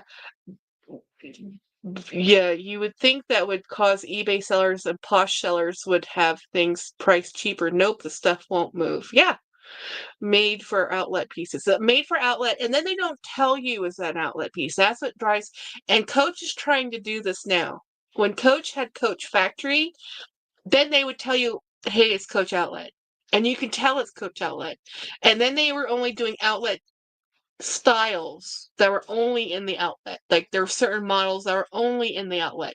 And then now what they're doing is they're trying to do the merging of it. So they're putting stuff in the outlet and in the retail that are from both lines, muddying the water so you can't really tell that's an outlet bag, that's a retail bag, because they're instead of separating the spaces, they're merging the spaces. And I really did notice, and Dee Dee Bean, this is actually funny because Winnie BLV, she bought a bag, and from the outlet, I think it was black. It might have been black, about this big. It looks a lot like her Miu Miu, but then she bought the Miu Miu, so now she doesn't want this little Coach one. Well, that was an outlet style. And then Dee Dee Bean just bought a little bit larger version, same silhouette in the boutique version. And I'm like, they just came out with that 3 months ago in the outlet. What are they doing? Normally what happens is they'll find something in the boutique, and then if it goes away, it might show back up in the outlet in a different version. This is the first time I've seen an outlet item go into the boutique item. A little bit larger, same silhouette. Oh yeah, Coach takes the prize for being sneaky. It's totally sneaky, and I think this is just my opinion, guys, and I have no idea if this is the truth. But based on my experience and based on what I'm seeing happening, I really do think what Louis Vuitton is actually doing is they're collaborations come with an extra cost because there's a branding. You have to pay the artist, right? So it's like all the Disney collabs. There's a Dooney bag and then there's a Dooney Disney bag. Do I spend $300 on a Dooney Disney bag? Yes. Do I spend $300 on a Dooney bag? Not really. I buy it used and pre-loved. Why am I spending $300 on a Dooney Disney bag when it's canvas and leather and not even all leather? It's because it's a limited run licensed item with a thing I love, right? The regular Dooney bags, I know if I wait long enough, I can find one and get one pre-loved for a fraction of the cost. So I'm not going to rush out and buy one. But when they drop a Disney one, I know I have a very short time to get that before it's gone. They archive it. Disney, they are the best when it comes to limiting items, right? Limiting runs, limiting numbering things, limited edition, and they really mean it. When they were doing DVDs and VHS tapes, it was put it in the vault. You can't get access to this until we release it again, and now we're releasing it again. It's remastered, and now you can buy it at this price. Well, digital kind of messed that up.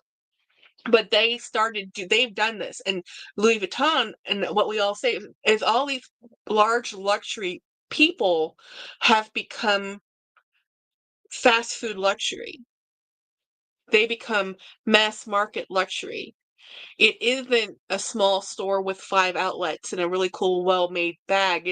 It's 500 stores, with a huge amount of inventory, with the illusion of exclusivity. you know, and they're changing their model to put like Ralph Lauren's doing it. He was the first to do the lifestyle brands. He's putting in a cafe. Louis Vuitton, Tiffany, they're putting in a cafe. So you're buying into the ambiance of the brand, the branding.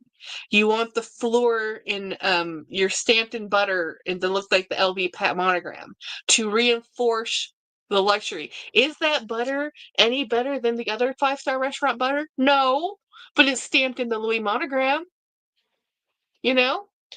Bread is still made locally. It's still made with local flour. I mean, well, not local flour, but it's made with local ingredients, made with in the atmosphere of the local place. That's why when you buy bread, and some people swear that the pizza in New York is better. It's because the water's different, the air's different, the environment's different.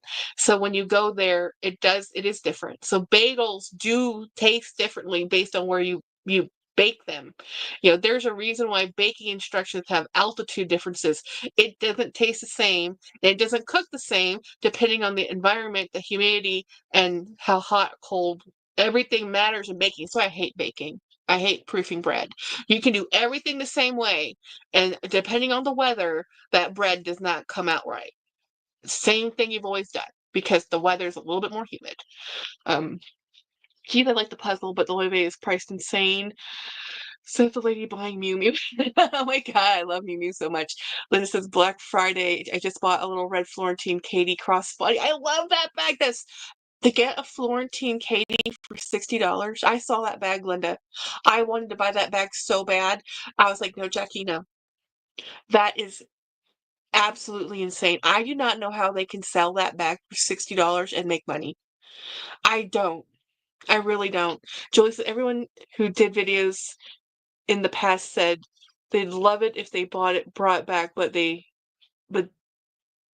but will they buy them?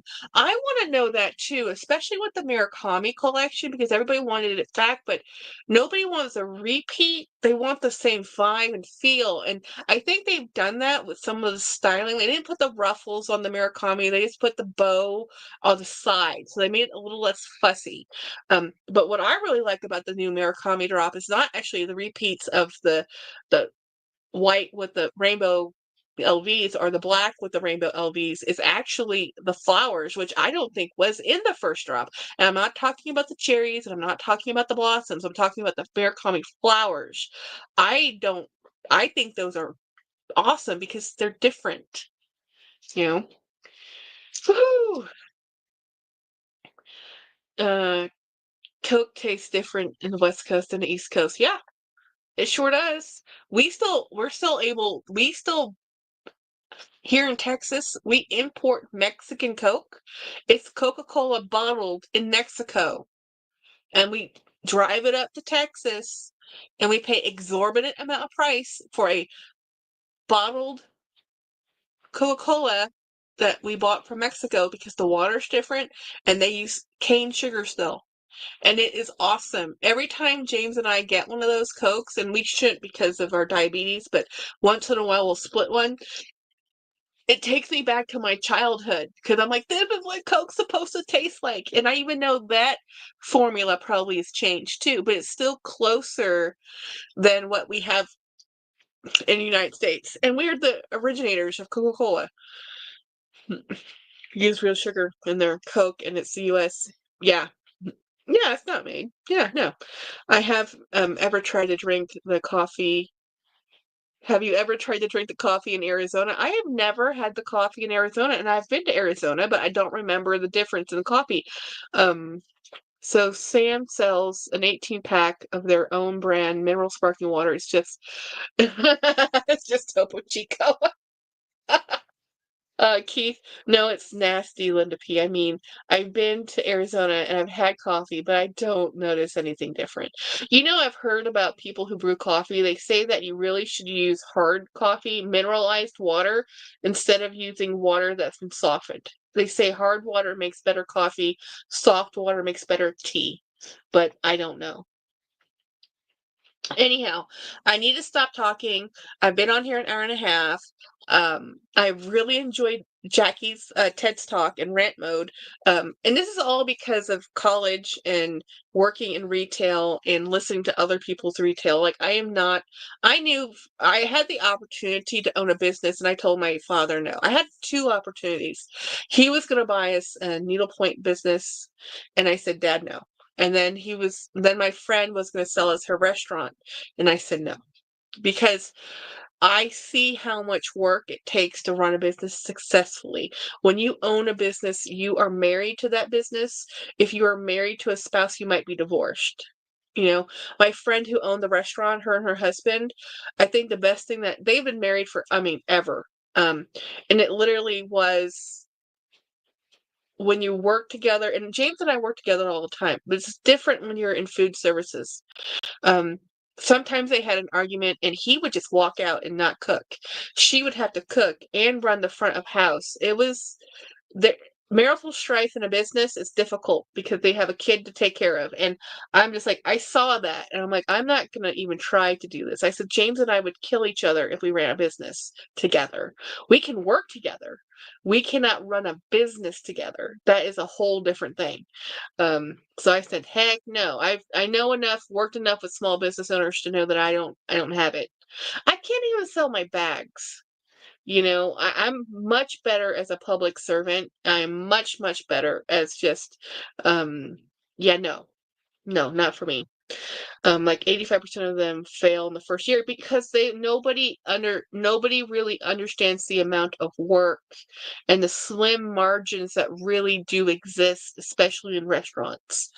It is so dependent. One bad review, two bad reviews, word of mouth. Somebody was having a bad day and said, and if you read the reviews on Yelp, you'll see that the ones we ignore are the ones that worst service ever. I don't care about the service if the service is the worst service ever. Maybe you had a bad day. Maybe you were rude. Maybe that was a bad server that day. How's the food? Is the restaurant clean? Do you if the review is, oh, this restaurant had bugs dying on the floor, yeah, we're not eating there. But I'll tell you one thing, every single restaurant ever has bugs in it because it's life. It would happen, you know. Um anyway, it really is simple as one or two bad reviews. Yeah, word of mouth. No, nobody likes to share the good news. Everybody shares the bad news. Bad news. If you have a great restaurant and you have a great review, I'll guarantee you'll have 10 bad reviews. People who have a good experience normally don't take the time to write about the good experience. It's people who have the bad experience who write about the bad experience.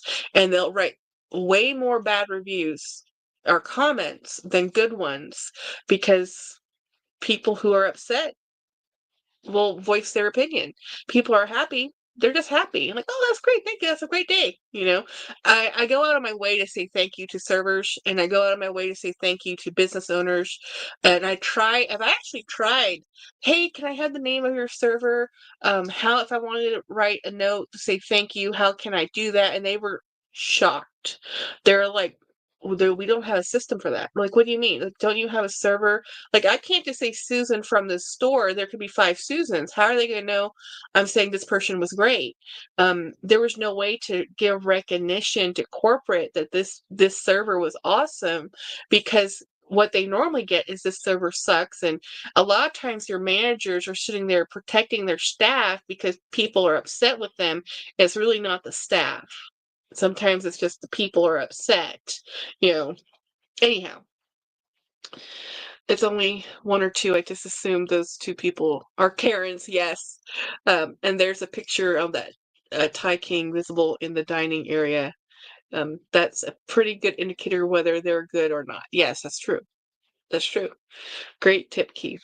No, I just tried it after Jackie said it's the safest thing to try. I love it. Yes, pad thai is the gateway drug to the gateway food into Thai food because pad thai is a noodle dish. It's rice noodles. It has the flavor combination. Traditionally, it's made with a tamarind-based sauce, and that's why it has a brown-based sauce. So it's tamarind, um, fish sauce, and I'm missing a sauce similar to hoisin, but not hoisin. Maybe it's oyster sauce. I can't remember all the stuff that goes into the sauce making, but it's supposed to simulate. I think it's oyster sauce. Simulate all of the flavors of salty, sweet, sour, and in balance and harmony. And then you put the peanuts in there for texture, the onion in there for the fresh greenness, the lime in there for the brightness of the acidity, and all together with a little bit of the sugar. And normally in Thailand, they use palm sugar, so it tastes different than granulated white sugar. So then they make this dish called pad thai, which is really just an adaptation of a Chinese dish, a Chinese ingredients, and then they just made it Thai flavor profile. Thai traditional foods actually aren't noodle based, but then they call it pad Thai. It's just it's the gateway thing, and when people try the pad Thai, it's getting the Thai people or foreigners used to the flavor profile of salty, sweet, the contrast, because a lot of American food is very one-dimensional when you talk about flavor profile. They don't do contrasting within the same dish. And Thai people, that's all they do. That's all they do, is balancing out acids and non-acids and making it spicy and sour and salty and combining those flavors with bright, fresh ingredients. And that's why Thai food's so popular. Yeah, with spices. And the sprouts will be crunchy. So it's the combination of the rice noodles that are chewy and soft, the bean sprouts that are have a texture and a bite and a freshness to them. So Thai people will use fresh bean sprouts a lot of the times, but the heat of the noodles will soften them up. So it's a whole contrast of flavors, so that when you eat it, you're like, oh, because if you eat food that tastes the same textures, you get tired of it. There's a science to this too. But if you have contrasting flavors, you will eat it more and you will like it more. That's why if you eat something that's overly salty, you'll crave something overly sweet.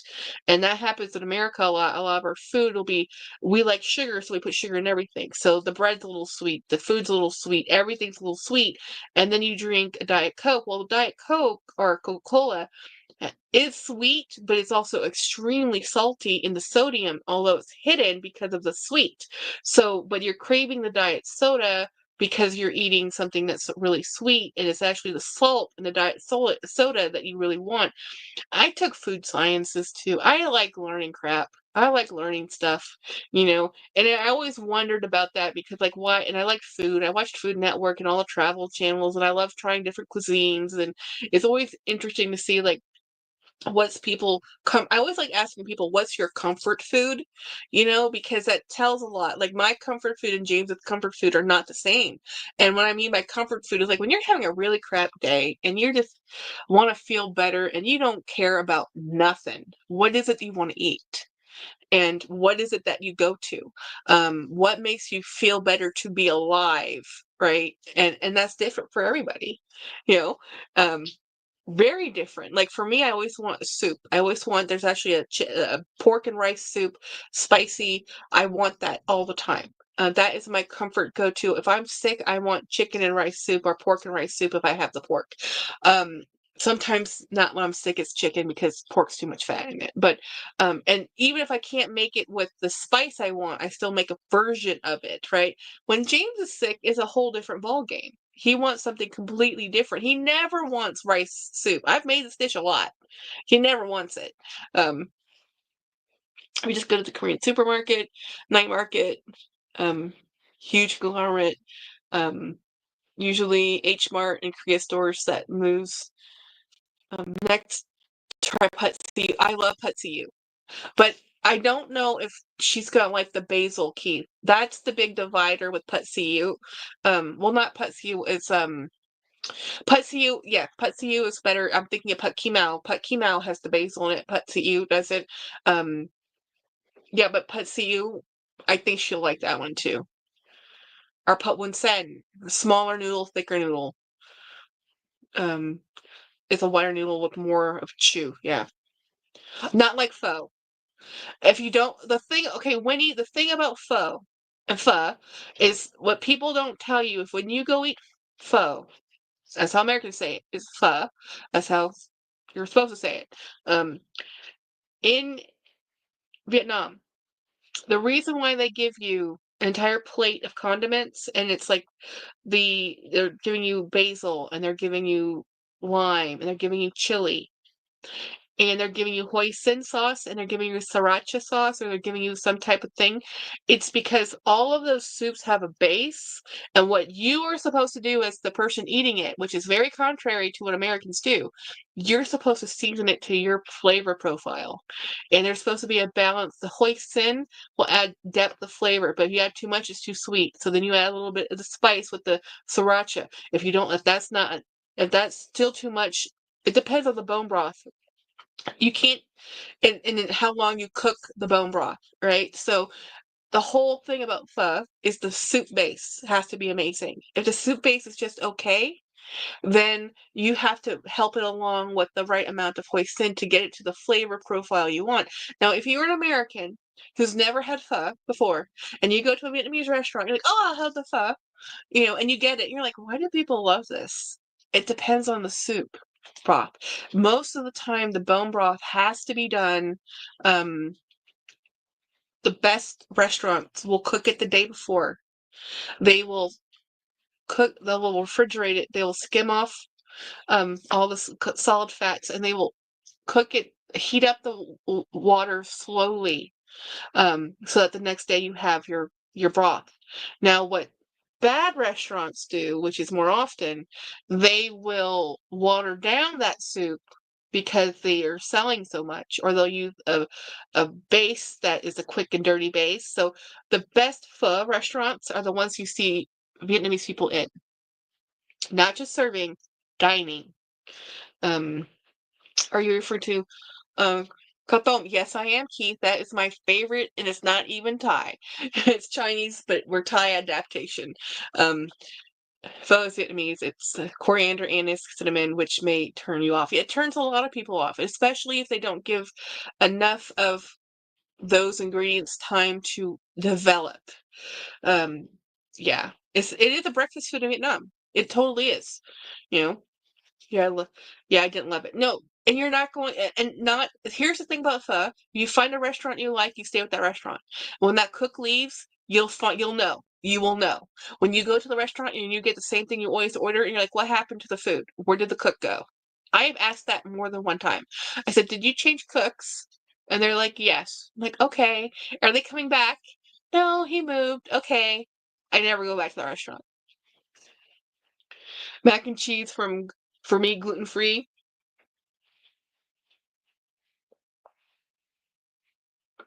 What kills it for me, it's soup, especially pho, or any of the noodle soups. If the broth isn't hot enough, I will never go back. Hmm. I heard that I usually love Annie's pho is so yummy. Yeah. Hey, Andrew. So how funny was it? The menu had all different Asian foods. That's Pan Asian and that's Asian fusion. And you can normally tell what the parent Asian is by how many of that type of cuisine is on that menu. So most Thai restaurants, Chinese restaurants, or Vietnamese restaurants can cook each other's regional foods pretty easily. And that's just trying to get everybody's favorite food together. But I know that if I'm going to a place as a sushi restaurant that has some Chinese and some um, Japanese food, that's pretty okay. Those profiles tend to go together. China is a huge country. It has a lot of different flavor profiles. Where if I go to a Thai restaurant and I see a lot of Japanese food on there and maybe some Chinese, especially if I see General Tso's chicken at a Thai restaurant, I know that's not a good Thai restaurant. A lot of Thai food is changed to fit the palate of the American. A lot of times the food ingredients are just too hard. You can only do so many substitutes before you've changed the whole dish. So when you see a restaurant that's more like a fusion restaurant, I, as a rule, will just get fried rice. It's really hard to screw up fried rice. If I'm with a bunch of people and I don't know, in some restaurants, some cooks they're really good at curry. They're okay with fried noodle dishes. Sometimes it's vice versa. So I have a whole thing of restaurants like, hey, what do you want to go have Thai food? Oh, we want to go have curry. Well, let's go to this restaurant. It's better. Like, oh, I want to go have pad Thai. Oh, this restaurant's better. And at that restaurant that has good pad Thai, I'm not getting their curry. There's just different ways, and that's just experience, right? So I can't. So when you talk to your Asian friends and they give you a recommendation, ask for a real recommendation. Say, hey, where do you go when you want to go have dinner out and you don't want to cook, and it's Asian? They'll tell you. They know. um, Oh my God, Jackie, that's so true. One Vietnamese restaurant in LA is so busy, and the cooks actually, oh, yeah, yeah. They closed down 2 months later. Yeah, yeah, no one went back. Just no one went back. This is what I'm saying. It's like, it's so regional based. Like, I mean, I've been following the same Thai family. It started off with the mom, and then the daughter and the aunt had a restaurant. Then the daughter had her own restaurant. Then the aunt had her own restaurant, and then the mother closed her restaurant, and then the son-in-law bought that restaurant. And I have been following this family to all of their restaurants. And as each family member has retired, and so they're closing the restaurant, I don't go back to that restaurant. And we are down to the one left restaurant where the cook is semi like the same cook because we love the way they make their food. You know, You're so Asian. I feel like I'm listening to a Korean person talk. Yeah, yeah, most Asians, Koreans are the only after like 5 or 6 things on their menu. It's so funny. They just do those dishes really well. Like, yeah, if you go to a restaurant that has like the PF Chang menu of everything, if you have a menu that has like so many options, no. Now, to be fair, if those options are just variations, like the soup and different combinations, that's not the same as having a huge, extensive menu. If you have the Asian, Japanese, Korean, or the, fusion, a lot of things will borrow Japanese. Whatever's trendy will show up in the menu. But what you're looking for is what is I always have to I skim the menu and I look for the chef specialties and I look at what are in those specialties, like what are the different types of food in there?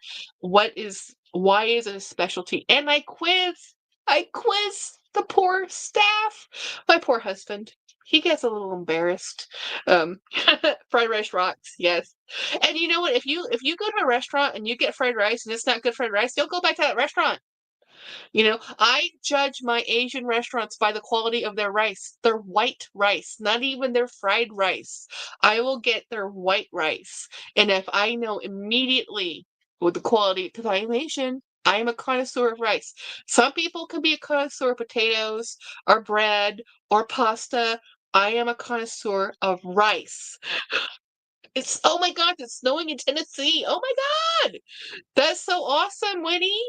Um, James is a foodie, but he loves Indian food, ethnic food. He loves Asian food. He will eat he eats Lao food. We were at my wedding and my family is from like Isan, part of them, and they were making food that was for the Lao Isan people, and it's super spicy. It makes Thai spicy like a joke. Super spicy. James was eating the carrot salad with fish sauce and chilies. Like the other white people are like, we won't eat that, And he's like, this is great. I love this. And he's dying. He's sweating. He's like, this is so awesome. He loves the contrast of flavor. And nobody likes fish sauce when you tell people what fish sauce is, but the flavor of fish sauce, like soy sauce, it's a fermented soybean. Fish sauce, it's fermented fish, right? It's how you preserved fresh food and used it later, right? So kimchi, fermented stuff. Hey, we all like fermented things. It's called alcohol. Beer is fermented. You know, so it's like hello, it's just a way, it's just a thing. Love that you tried pet Thai for the first time. You gotta take your kids to for Thai food. Yeah, when they're home on break, you will be the cool mom. Yes. Yes, most people think good sushi is about the quality of the fish. No, it's about the actual quality and temperature of the rice. You know that sushi chefs have to train for 5 years to make sushi rice, just to make the rice before they're allowed to even touch the rest of it, because the Japanese take rice to a whole different level. Like I thought I was picky about rice. No, no, no. No. They even have a when they can eat it. Like when they're eating different meals, there's a process. I mean, they have so many. You want to talk about a culture that has a lot of rules. Japan has a lot of rules. Like, uh, anyway, you're hooked now. Yay! That's so cool. Now, the best thing to do with pad thai, Winnie, is try the different proteins. So if you like it with chicken, try it with beef. Try it with pork. Try it with shrimp. Try it with tofu. I like pad thai with tofu. You're like, I don't like tofu. Try it. Yeah. Temperature and time. Yep.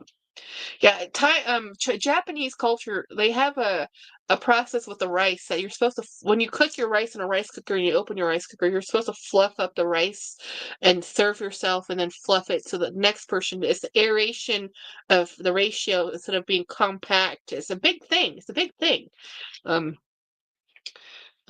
they throw it away if it isn't consumed in a specific amount of time. Mm-hmm. Yep. Yep. Very important. So anyway, I am gonna stop talking. I talked now for 2 hours, and I have to get up and be out of this house by 6 a.m.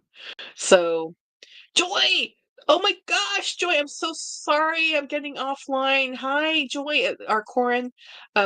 It's just like Jebiker is too strict for me though. They're no flexibility. Yeah, none. None. But here's the thing, Keith, about being in a Japanese culture. When you are the foreigner, you are forgiven all sins. Because they know you don't know any better. But if you are Japanese, hey, frozen life stream. Oh my gosh. Work life is terrible. Oh yeah, there's no work life in Japan. It's work until you drop. I'm super late. Saya! Oh my gosh, Melissa! Um, I made it in time to say hi. Yay! Okay, I'll give a few more minutes, guys, because you guys all popped in. So Saya, how are you doing surviving Cyber Monday? Because, Saya's business where he works also does cyber, commerce, e-commerce, along with in-store commerce. So he gets all the whammies. Um, work as much as us. Yeah, it's Japanese too. Tofu pad thai spicy. Yes, Andrea, I love tofu pad. Tofu, Thai tofu, when they make it into pad thai, is they fry the tofu first, right? So there's the texture of the tofu that isn't just all soft. That's the key. I'm getting it tomorrow with extra nuts. Yes.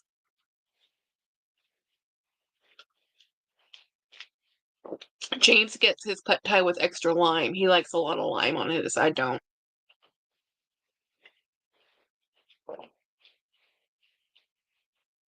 You're so tired, everything hurts. Yeah, and here's the thing, even though you've had the marathon week from Black Friday and you've survived the weekend and you survived Cyber Monday, now you have to fill orders for Cyber Monday and still work the rest of the week. It's like insult to injury. Um, yeah. Look at lime, like why? Oh, the lime. Oh no, no, the lime adds a little bit acidity. Try a little bit of the lime on a couple bites, just a drop or two, and see how you like the flavor. It brightens up the dish. James likes a lot of lime because he just likes really sour flavors, but I like just a little bit of lime to just it's without the contrast. It's a contrast. It's always about the contrast when it comes to Thai food. It's the fight between the flavors so that you can enjoy the salty and the sweet with the sour. You have to have all the flavors. Sometimes some pad thai people who make pad thai use too much sugar, and then you don't have. And it's just bland and boring, in my opinion. When you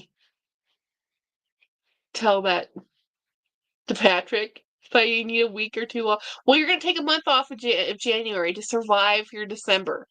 You know, I love we're at 700 orders behind. Oh my gosh, 700 orders behind. See, oh no, I can't wait to eat it tomorrow. Oh my god, I need to go up and my trays. Oh, okay, okay.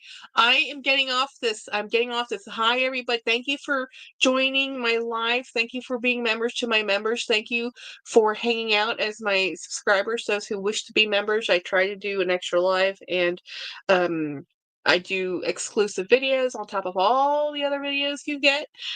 So just hang out with me. I will be back for sure on Friday. The rest of this week, we don't know. We don't know. So anyway, I ordered 2 new bags from Cyber Weekend. Yay! Now I can't wait. Okay. I love Cyber Weekend, Cyber Monday is gonna be Cyber Week. You know that, right? We're stretching it out, stretching it out. I gotta finish. See, I didn't drink enough of this. Okay, bye everybody.